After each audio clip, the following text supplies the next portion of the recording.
Is that like almost taking a step above those emotions and observing those emotions and using them in a second stage awareness? That's a good question. And I would say that's semi-enlightenment. Right.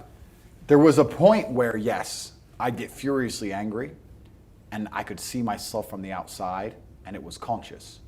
But when you actually reach true enlightenment, you don't have to be conscious of it and you don't have to observe yourself from the outside. You just feel what you're supposed to feel at the exact right time, all of the time. And you're absolutely engrossed by it and completely. I've never been murderously angry where that was not the best chance of me handling that scenario to my advantage. And I've never been in any other emotional state where it wasn't the best possible move. When I think back outside of the emotional experience itself and think, could I have felt a different way and would that have allowed me to act in a different way that would have helped me more? The answer is always no. The way I felt allowed me to do exactly what I had to do. And yes, there was a point when that was semi-conscious and now it's not conscious at all. If I start to feel angry, it's not conscious. I am angry completely and utterly and I trust my body and my spirit that I'm supposed to be angry and I'm supposed to act within that frame.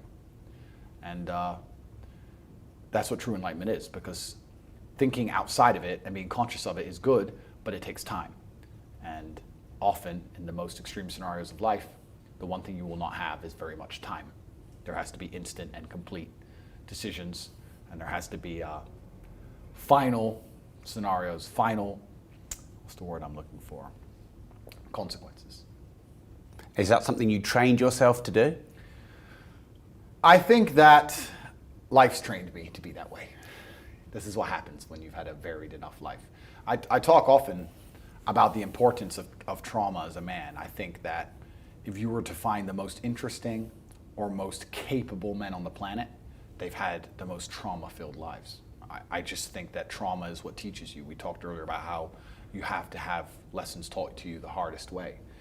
If you were to call a Navy SEAL and ask him to protect you going into a building full of assailants, you'd like to think that guy's been through some stuff.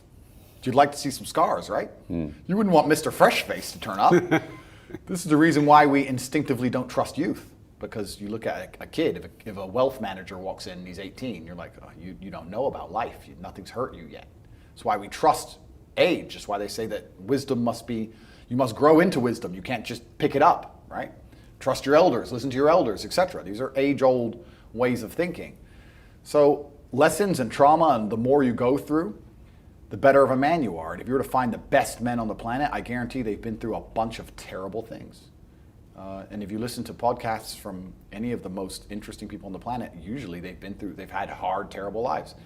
And you can use that trauma to become a better person, or you can let that trauma consume you and destroy you. But I thank God for all of it, because it gave me endless power to become the person I am. If you're truly angry or truly unhappy, then you can't sleep. And if you can't sleep, then you get twice as many hours as everybody else to become monumentally successful. So there's advantages. There's advantages to difficult things.